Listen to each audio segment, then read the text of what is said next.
आप सभी के हृदय में विराजमान परमात्मा को मेरी राम राम। शुक रावण का गुप्तचर प्रमुख देख रहा है कि रावण कितना अहंकारी और कितना क्रोधी है और वह प्रभु राम पर किस तरह से एक के बाद एक आक्षेप लगा रहा है, उनका उपहास उड़ा रहा है।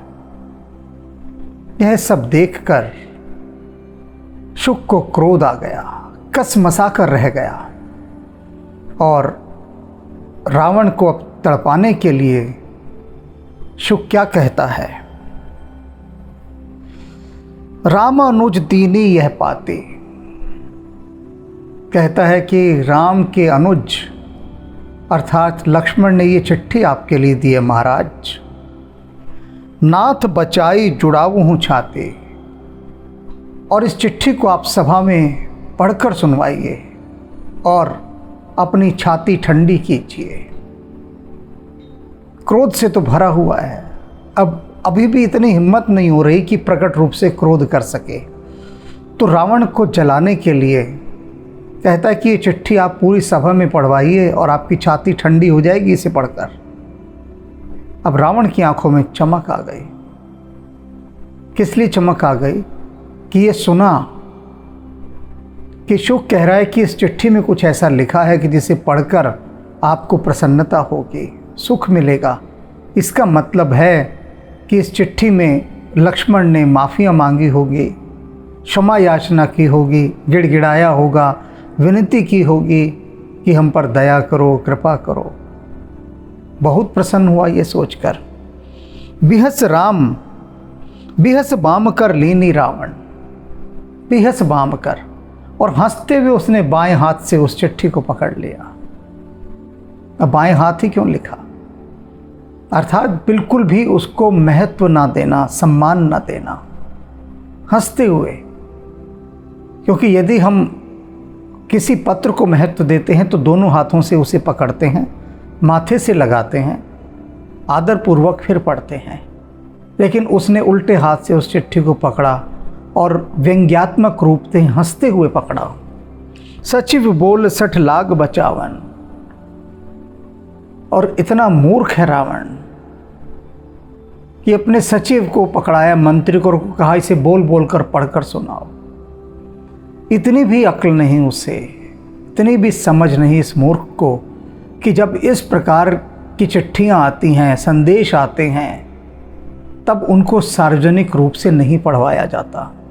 युद्ध का समय है, दोनों सेनाएं इकट्ठी हो रही है, एक दूसरे पक्ष से राजा के लिए कोई संदेश आ रहा है और उसे सार्वजनिक रूप से पढ़कर सुनाया जा रहा है। ऐसा नहीं होता। पहले राजा स्वयं उसे पढ़ता है, पढ़ने के बाद यदि उसे लगता है कि हाँ ये सबको सुनाया जाने योग्य है, तब सुनाया जाता है।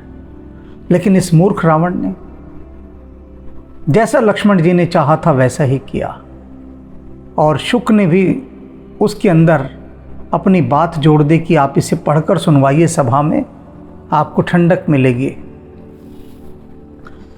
बातन मन ही रिझाई सठ, जान ही घालस कुल खीस, राम विरोध न उपरस, सरन विष्णु अजईस। चिट्ठी में क्या लिखा है, बातन मन ही रिझाई सठ। लक्ष्मण जी ने सबसे पहले बात ही ऐसी शुरू की कि अरे मूर्ख, ये बड़ी बड़ी बातें करके डींगे मारकर अपने मन को खुश मत कर। और रावण तब से यही कर रहा है और चिट्ठी खोलते ही ये पढ़ा जा रहा है। तो ऐसा लग रहा है कि जैसे लक्ष्मण जी खुद खड़े वहाँ पर बोल रहे हैं रावण की अब तक की इतनी बड़ी बड़ी बातें सुनकर। सारी राज्यसभा जानती है कि रावण बड़ी बड़ी ढींगे हाँक रहा है। तो लक्ष्मण जी की पहली पंक्ति चिट्ठी में क्या है, बातन मान ही रिझाई सठ, चा निकाल सी कुल घीस। कि कुल को नष्ट भ्रष्ट करने वाले, घालस कुल खीस, तो कुल का नाश करने वाला है। कुल घाती है और ऐ कुल घाती, तू ये बड़ी बड़ी बातें मत बना, मत कर। राम विरोध न उबरस, क्योंकि राम का विरोधी है ना, वो कभी नहीं उभर सकता, अर्थात उसकी रक्षा कोई नहीं कर सकता। शरण विष्णु अज ईश, चाहे ब्रह्मा विष्णु महेश, तो किसी की शरण में चला जा। लेकिन राम से विरोध करने के बाद ये तीनों भी तुझे नहीं बचा सकते। ऐसी चेतावनी, ऐसी धमकी उसमें लक्ष्मण जी ने लिखवाई। और आगे क्या लिखते हैं, कीतज मान अनुज इव प्रभु पद पंकज भृंग, कि तू अपना मान अभिमान छोड़कर प्रभु राम की शरण में आ जा। जैसे विभीषण आए और प्रभु राम के चरण कमलों के भंवरे बन गए, तू भी इस प्रकार से आ जा और उनके चरण कमल का भंवरा बन जा। या फिर होय कि राम सरानल खलखुल सहित पतंग, या फिर राम की बाण रूपी अग्नि में अपने पूरे कुनबे को पतंगे के समान जान ले। ये समझ ले कि तेरा जितना कुल है ना, वो पतंगा है और राम के बाण अग्नि है। ये सारे पतंगे उस अग्नि में जलकर भस्म हो जाएंगे। तेरे पास दो विकल्प हैं, चुन ले तुझे जो चुनना है। पहले विकल्प में जैसे विभीषण प्रभु श्री राम के चरण कमलों का भंवरा बन गया है, इस प्रकार से तू अपना अहंकार त्याग कर आ जा।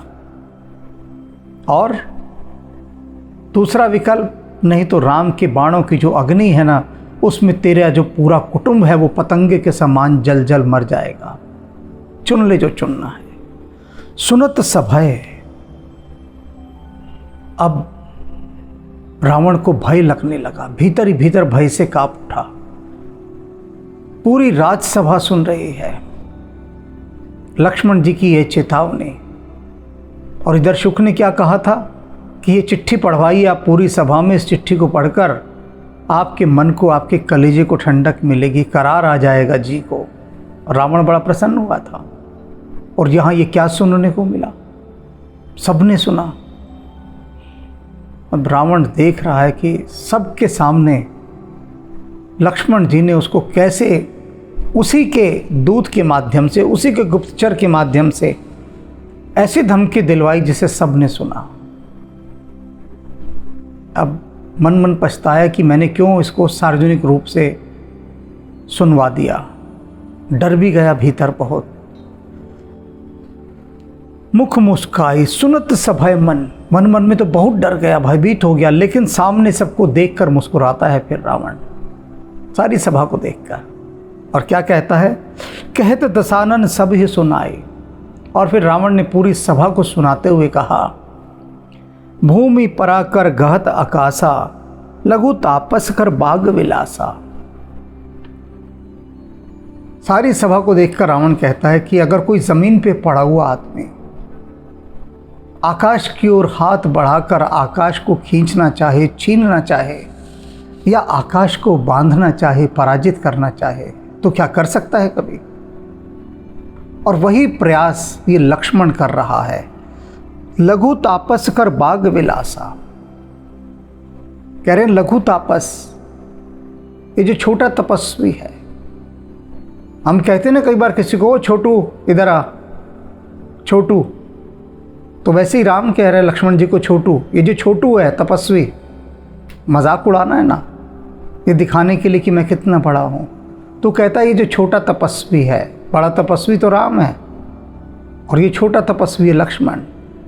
ये जो कर बाग विलास, ऐसा ही वाग विलास कर रहा है, अर्थात बस बातें फेंक रहा है, डींगे हाँक रहा है बड़ी बड़ी कि रावण तू राम के बाणों की अग्नि में पूरे कुटुंब के साथ पतंगे के समान जल मरेगा, या फिर उनके चरण कमलों का भंवरा बन जा जैसे विभीषण बना है।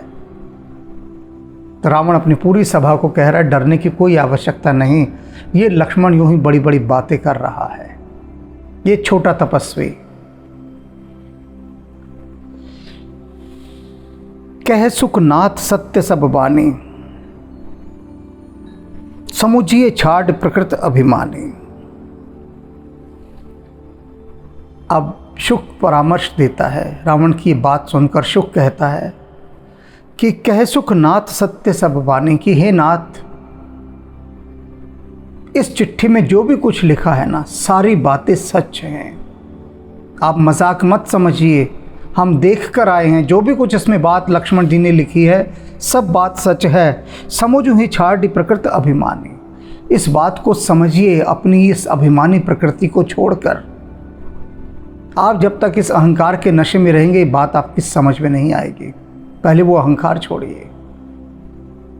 रावण के गुप्तचरों को भी ये बात समझ में आ गई कि रावण कितना महाअहंकारी है, और रावण को नहीं समझ में आ रही। सुनहु बचन मम परिहर क्रोधा, नाथ राम सन तजहु विरोधा। शुक कह रहा है रावण से, सुनहु बचन मम परिहर क्रोधा, कि मैं जो बात कह रहा हूं उसे आप सुनिए, लेकिन क्रोध को छोड़ दीजिए पहले। हर बार ये बात उभर उभर कर सामने आई है कि जो भी रावण को समझा रहा है, वह एक ही बात पहले कह रहा है कि रावण तू अपना क्रोध पहले छोड़ दे। शुक भी कह रहा है कि महाराज मेरी बात सुनिए, लेकिन पहले अपना ये क्रोध छोड़ दीजिए, क्योंकि आपके क्रोध के रहते आप इस बात को नहीं सुन सकते। नाथ राम सन तजहु विरोधा, कि हे स्वामी आप राम के साथ अपना विरोध त्याग दीजिए। ये जो बैर आपने ठान लिया है ना राम के साथ, त्याग दीजिए इसे।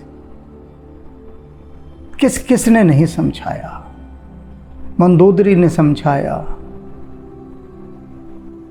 कुंभकर्ण भी समझा चुका है, और विभीषण तो समझाता ही रहा है लगातार। और अब स्वयं रावण का विश्वस्त गुप्तचर शुक वह समझा रहा है कि राम के साथ विरोध छोड़ दीजिए, वरना लंका का सर्वनाश हो जाएगा। अति कोमल रघुवीर स्वभाव। शुक कहता है कि वे जो प्रभु श्री राम है, उनका स्वभाव बहुत कोमल है। यद्यपि अखिल लोक कर राव, यद्यपि वे संपूर्ण लोकों के राजा हैं, स्वामी हैं, अपार शक्ति है, लेकिन फिर भी स्वभाव अति कोमल है। समझा रहा है रावण को कि तुम तो कुछ भी नहीं हो, लेकिन तुम्हारा स्वभाव क्रोध से भरा हुआ है। तुम क्रोध ही और कुछ हो ही नहीं। और उधर प्रभु श्री राम को देखो, सारे लोगों के स्वामी हैं, राजा हैं, सर्वसमर्थ हैं, लेकिन स्वभाव अति कोमल, अति कोमल। मिलत कृपा तुमहु पर प्रभु करिहे, और अपराध न एको हूँ धरी है। आप एक काम कीजिए, मिलत कृपा तुम पर प्रभु करी हैं, जाइए और राम जी से जाकर मिलिए, वे आप पर कृपा करेंगे। डरिए मत कि आपने इतने अपराध किए हैं, और अपराध न एक को धर हैं। आपका किया हुआ एक भी अपराध वो अपने हृदय में नहीं रखेंगे, एक भी। वे सब जानते हैं आपने क्या क्या अपराध किए। ताड़का को भेजा, सुबाहु को भेजा, मारीच को भेजा, और आपकी बहन उसने भी अपराध किया। फिर आपने सीता जी का हरण किया चोरी के साथ, यहाँ पर सीता जी को सताया। कम नहीं है आपके अपराध, लेकिन वो एक को भी अपने हृदय पर नहीं रखेंगे, एक को भी रखा ही नहीं हुआ उन्होंने। आप जाइए, उनके शरणागत हो जाइए। जनक सुथा रघुनाथ ही दीजिए। और क्या कीजिए कि जो जनक जी की पुत्री प्रभु श्री राम की प्राण वल्लरी सीता जी हैं, उन्हें रघुनाथ जी को लौटा दीजिए। इतना कहा मोर प्रभु कीजिए, बस प्रभु मेरा इतना कहा कर लीजिए, और उसके बाद आप देखिए आपका कल्याण ही कल्याण है। जब ते ही कहा देन वै देहि। अभी तक तो रावण शुक की सारी बातें सुन रहा था। यह जानकर कि वह गुप्तचर है, उसका काम है सारी बात बता देना, सारी वस्तु स्थिति का ठीक ठीक वर्णन करना। तो वह अपना काम कर रहा है।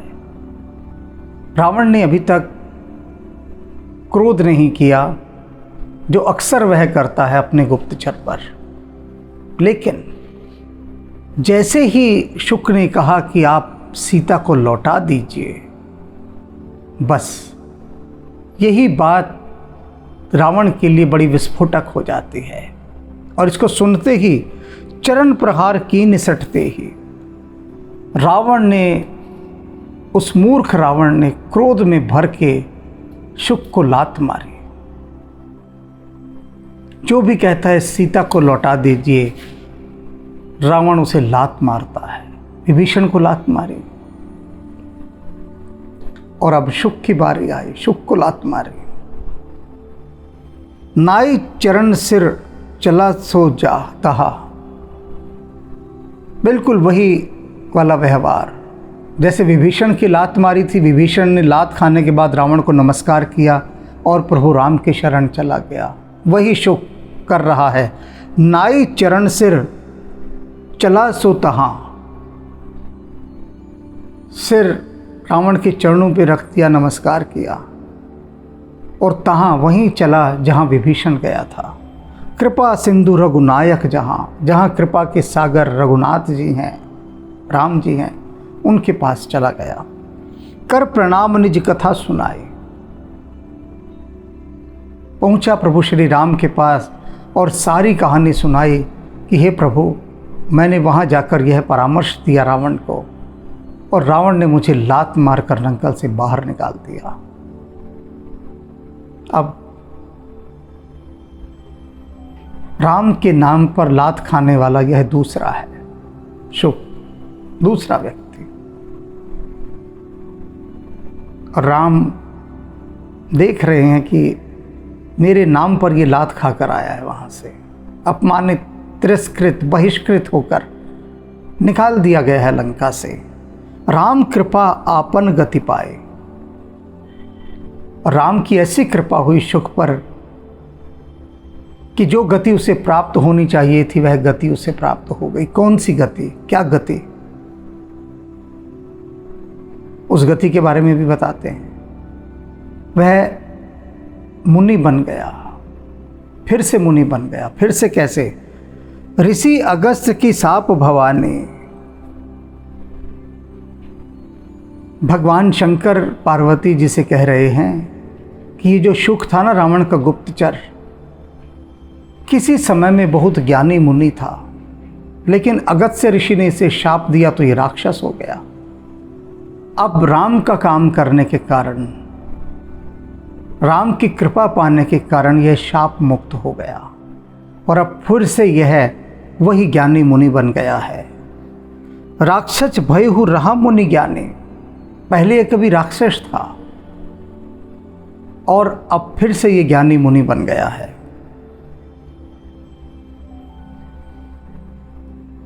बंदी राम पद बारहि बारा, मुनि निज आश्रम कहूँ पगधारा। बार बार शुक राम के चरणों में नमस्कार करता है बार बार, और फिर मुनि निज आश्रम कहूँ पगधारा, और फिर यह मुनि अपने उसी आश्रम में चला गया जहाँ पहले था। पहले ज्ञानी मुनि था, फिर अगस्त्य ऋषि के शाप से राक्षस हो गया और फिर प्रभु राम की कृपा से फिर अपने उस निज गति को प्राप्त हो गया जो इसका वास्तविक रूप था, मुनि। फिर यह फिर से मुनि बन गया। राम ने पीछे कहा था ना कि मेरी ज़रा सी कृपा से बस मैं क्षण भर को किसी को देख लूँ, उसके सारे पाप जल जाते हैं और एक क्षण में उसे साधु बना देता हूँ। तो शुक को एक क्षण में फिर से साधु बना दिया। अगस्त्य ऋषि का शाप समाप्त हो गया। राम की जो कृपा दृष्टि है, जिस पर पड़ जाए, क्षण भर को पड़ जाए, बस आद्योपांत सब कुछ रूपांतरित कर देती है, सब बदल देती है। वह व्यक्ति कोरा हो जाता है, एकदम कुंवारा। जितना अब से पहले का था उसका पाप, दोष, अपराध सब क्षमा हो जाते हैं, कुछ रहते ही नहीं। सब कुछ लिखने वाले, मिटाने वाले ये जो ब्रह्मा जी हैं, ये राम की दृष्टि पर ही अपनी दृष्टि लगाए रहते हैं। इनकी पूरी दृष्टि राम पर ही टिकी रहती है। देखते रहते हैं कि राम जी किसे किस दृष्टि से देख रहे हैं, और साथ में अपना सारा हिसाब किताब लिए बैठे रहते हैं। देखते हैं कि अरे इस पर तो राम बड़े मुस्कुराकर देख रहे हैं, प्रसन्न होकर। सब मिटा देते हैं, सब डिलीट कर देते हैं, उसका पिछला जितना भी हो सब सारा डिलीट। और देखते हैं कि इस पर राम थोड़ी टेढ़ी निगाह से देख रहे हैं, तो उसके सारे द्वार दरवाजे सब बंद कर देते हैं। जितने भी सारे द्वार दरवाजे सब बंद, कोई रास्ता नहीं मिलता उसे। और जिस पर राम की कृपा है, ब्रह्मा जी जगह जगह से उसके लिए सहायता भेजते हैं। विधाता उसका सब कुछ नया लिखना शुरू कर देता है, सारी सहायता भेजना शुरू कर देता है। कहाँ से सहायता भेजते हैं, कैसे भेजते हैं, ये तो विधाता ही जाने। लेकिन विधाता बस यही देखते हैं कि राम किस पर कृपा दृष्टि डाल रहे हैं। तो इसलिए राम की कृपा से ही बेड़ा पार होगा, और किसी की कृपा से बेड़ा पार नहीं हो सकता। छोटी मोटी उपलब्धियां मिल सकती हैं, छोटी मोटी सिद्धियां मिल सकती हैं, कोई भी दे देगा, लेकिन बेड़ा पार वह तो राम ही लगा सकते हैं। और राम इस समय बैठे हैं सागर के तट पर। हम सब तो आ गए इधर रावण की सभा में। रावण के गुप्तचरों के पीछे चलते चलते हम भी देखने चले, भाई क्या लक्ष्मण जी ने वो चिट्ठी लिखी है, उस पाती में क्या है ऐसा संदेश। हमारी तो रुचि उस संदेश को सुनने में थी, क्योंकि उधर प्रभु राम को बाधा नहीं पहुंचानी हमने। वे ध्यान में बैठे हैं, मना रहे हैं सागर को। तो अब हम फिर से प्रभु राम के पास पहुंचते हैं कि अब आगे क्या हुआ, क्या राम सागर को मना पाए। क्योंकि अभी तो राम ने शुक को मुक्ति प्रदान कर दी है, शाप से मुक्त कर दिया है, और अब सागर की बारी है। सागर के साथ कैसा व्यवहार होता है, या वह कैसा व्यवहार करता है, ये सब बातें अब हम अगले चरण में देखेंगे। राम राम। लवलेश शिव शक्ति पाए अभिमाना, लवलेश शिव शक्ति पाए अभिमाना। रावण ना जाने शिव के, रावण ना जाने शिव के आराध्य रामा। रावण ना जाने शिव के हरि बिना हर लाए सीता को रावण। हरि बिना हर लाए सीता को रावण। डरता है तू कितना, डरता है तू कितना, प्रभु से बताना। रावण ना जाने शिव के आराध्य रामा। रावण ना जाने शिव के सूर्य तेज सुन मेरे श्री रघुराई। सूर्य तेज सुन मेरे श्री रघुराई। अज्ञानी रावण, अज्ञानी रावण खदोत समाना। अज्ञानी रावण खदोत समाना। रावण ना जाने शिव के आराध्य रामा।